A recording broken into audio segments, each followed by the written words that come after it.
हमने विद्यार्थी संसद का जो सबसे प्रमुख सत्र है जिसके लिए ये सब किया गया है, वो सत्र का हम अंतिम पड़ाव में हैं। और आप सबने हमारे समाज के विद्यार्थी का अभी इंटेलेक्चुअल लेवल कितना ऊपर है, कितना नीचे है, ये आपने प्रत्यक्ष तौर पे देखा। आपने देखा कि जो मेरा बच्चा घर में बहुत बोलता है वो मंच पे जाके हिचकिचा रहा था। आपने देखा कि जो मेरा बच्चा घर में बहुत कम बोलता है आज वो मंच पे बड़ी क्वालिटी के साथ में बोला। तो ये एक तरह से हमारे समाज का दर्पण है।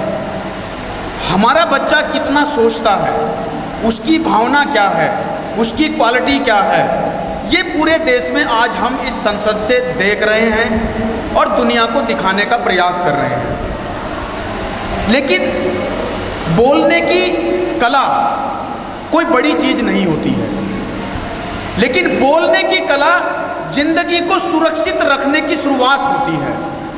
क्योंकि माँ भी तब तक दूध नहीं पिलाती जब तक बच्चा रोता नहीं है। और अगर जिंदगी की शुरुआत करते हैं तो वो बोलने से ही होती है।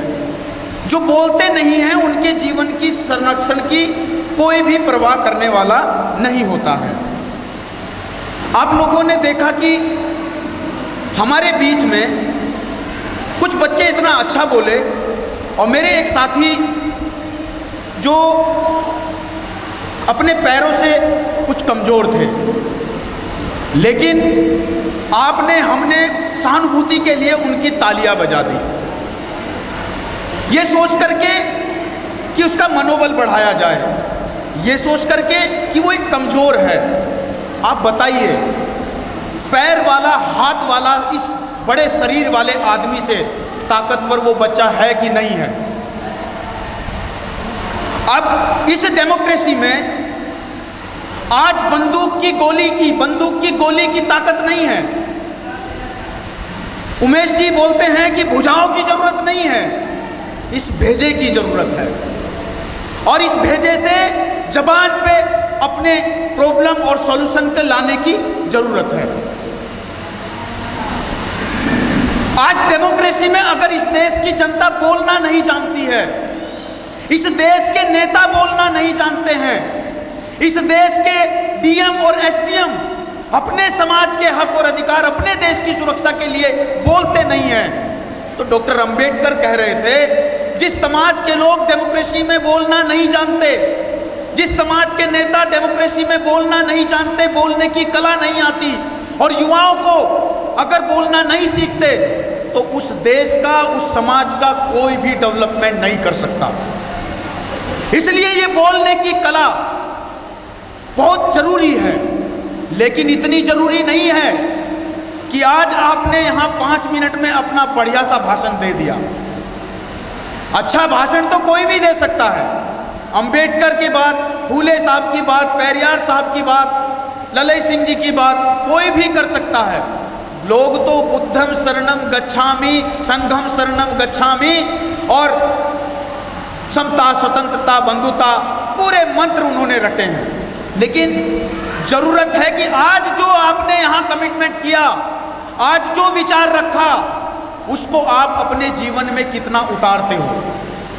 क्योंकि कोई भी विचार कितना भी महान क्यों न हो, कितना भी अच्छा क्यों न हो, कितनी भी महान किताब में क्यों न लिखा हो, अगर उसको हम अपने चरित्र, अपने व्यवहार में 100% स्थापित नहीं कर पा रहे हैं, हमारे चरित्र और व्यवहार में वो विचार चेंज नहीं कर पा रहा है, तो वो विचार कुछ भी नहीं है। आज अंबेडकरवाद पर भाषण देने वालों की कमी नहीं है, लेकिन अंबेडकरवाद को, फूलेवाद को, पेरियारवाद को, हमारे पुरखों के विचारों को अपने जीवन में खुद उतारने वाले लोग कितने हमने तैयार किए हैं, ये सवाल है।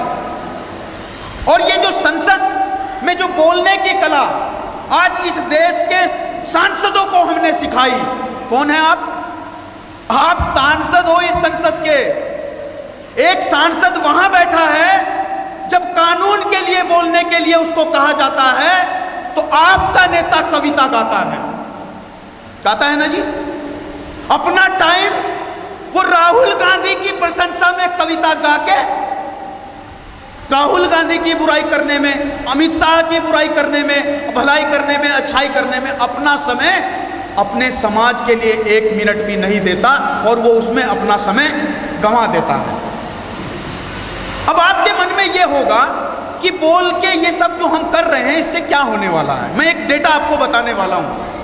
ये जो मूल निवासी विद्यार्थी संसद पूरे देश के हर राज्य में लगाने का प्रोग्राम है, राज्य स्तर पे, सिर्फ इस राज्य स्तर पे आपके यहाँ 25 बच्चों ने पार्टिसिपेशन किया। और इस देश में कितने राज्य हैं? 28 राज्य हैं और 8 राज्य और भी हैं, केंद्र शासित राज्य हैं। कुल मिला के लगभग 36 राज्य हमारे पास अगर हैं, तो 36 में अगर 25-25 बच्चे बोलते हैं राज्य स्तरीय इस संसद में, तो आपके पास कितने बोलने वाले तैयार हुए? 900। इसके बाद यही बच्चे नेशनल लेवल पे 100 बच्चे होके जाएंगे, हर स्टेट से 3 बच्चे, यानी 108 बच्चे वहां पे जाके बोलेंगे। कुल मिला के स्टेट और नेशनल लेवल पे हम 1 साल में 1000 लीडर पैदा कर चुके होंगे। क्योंकि जिस बच्चे ने यहाँ आज भाषण दिया, अपनी बात रखी, उसको जिंदगी में याद रहेगा कि मैंने वहाँ अच्छा बोला था या बुरा बोला था। अगर उसने अच्छा बोला तो वो मोटिवेट हुआ है, हम भी मोटिवेट करेंगे, हम भी सम्मानित करेंगे, हम भी उसको यहाँ से लेकर के नेशनल और इंटरनेशनल लेवल पे लेके जाएंगे। और अगर बुरा बोला है, अच्छा नहीं बोल पाया है, तो उसको अपनी कुछ कमियां पता चली है, वो पीछे नहीं हटेगा, वो और अच्छा बोलने के लिए आगे बढ़ेगा। इसलिए 1 साल में राज्य और केंद्र राष्ट्रीय स्तर पर 1000 बोलने वाले लोग विद्यार्थी संघ ने सिर्फ चंद दिनों में तैयारी करके आपको दे दिए हैं। इसके बाद बोलने की कला की महत्व क्या है, मैं एक उदाहरण देना चाहता हूं। एक बोलने की कला का उदाहरण, बिल्कुल रियल उदाहरण है। एक मार्केट पे 2 लोग गए, एक गोबर बेचने के लिए गया और एक गुड़ बेचने के लिए गया। गोबर वाला बोलना जानता था, जबान चलानी जानता था, और गुड़ वाला ओवर कॉन्फिडेंस था। दोनों बराबर बराबर बैठे थे और गुड़ वाला ओवर कॉन्फिडेंस में बैठा था कि मेरा गुड़ तो बिकना ही है, और जिसका गोबर था वो चिल्ला चिल्ला कर बोल रहा था, आइए गोबर खाइए और बुद्धि बढ़ाइए। अब देखने वाला आदमी ये सोच रहा था कि यार इसके गोबर में ऐसा क्या है, और गुड़ वाला बोल नहीं रहा है, इसका मतलब इसके गुड़ में जरूर कुछ कमी है। आपको बता दें, रियल एक्सपेरिमेंट है। उस गोबर वाले का दोपहर तक गोबर बिक जाता है और गुड़ वाले का गुड़ बिकता नहीं है। अब आपको लग रहा होगा ऐसा नहीं होता है, ऐसा होता है। आप सोच रहे हैं कि क्या गोबर भी कोई खाने को तैयार है? तो कोरोना में गोबर खाने वालों की और मूत्र पीने वालों की कोई कमी भारत में नहीं थी, और आज भी पीते हैं।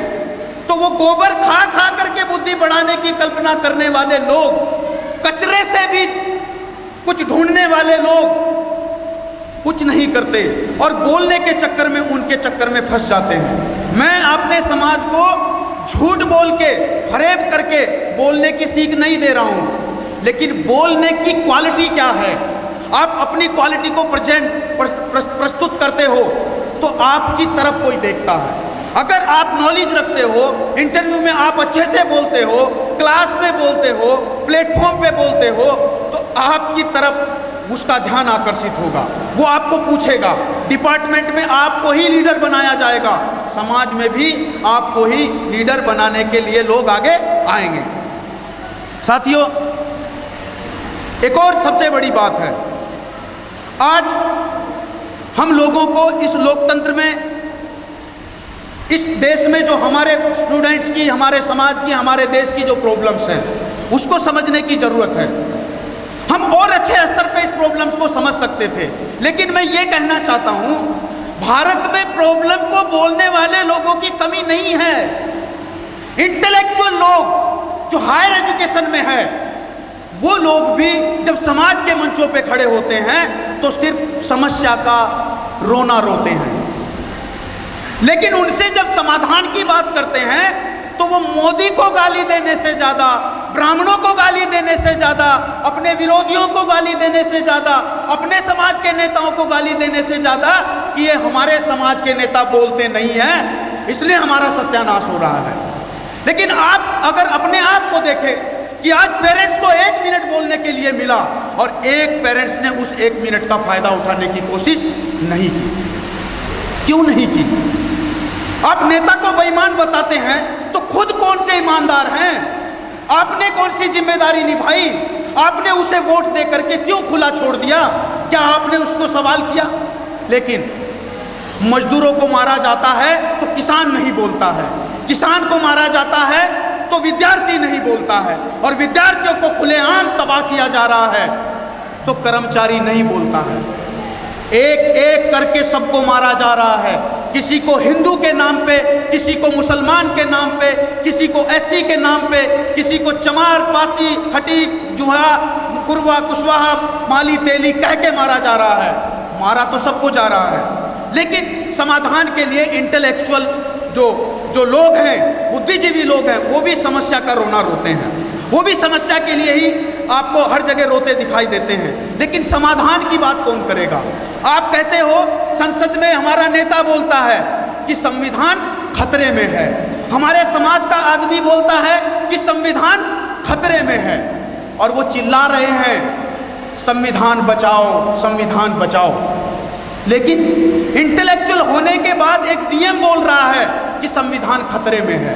आपने जो सांसद पावरफुल बना के भेजा वो बोल रहा है कि संविधान खतरे में है, संविधान बचाओ, संविधान बचाओ, संविधान बचाओ।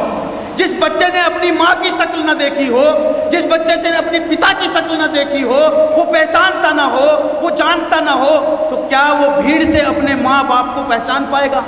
क्या वो बचा पाएगा?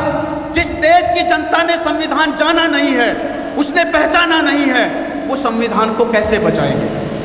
इसलिए आज संविधान बचाओ बचाओ चिल्लाने से अच्छा है समाधान मैं बताना चाहता हूं कि संविधान बताओ बताओ कहने की जरूरत है। संविधान बताना होगा। अगर इस देश की जनता को संविधान बता दिया तो साम दाम दंड भेद के आधार पर जो राजनीति हो रही है, जो रानी के पेट का ऑपरेशन खोल के अपने घरों के बच्चों को लीडर बनाने की, अपने घर के बेटे को जज बनाने की जो कोशिश हो रही है, और इस किसान की गलियों से, खेत से, खलियान से, झोपड़ी से जो लीडर पैदा होना चाहिए था, वो फैक्ट्री ही बंद कर दी गई है। उसका समाधान निकलेगा। वो बेईमान आगे नहीं आएंगे।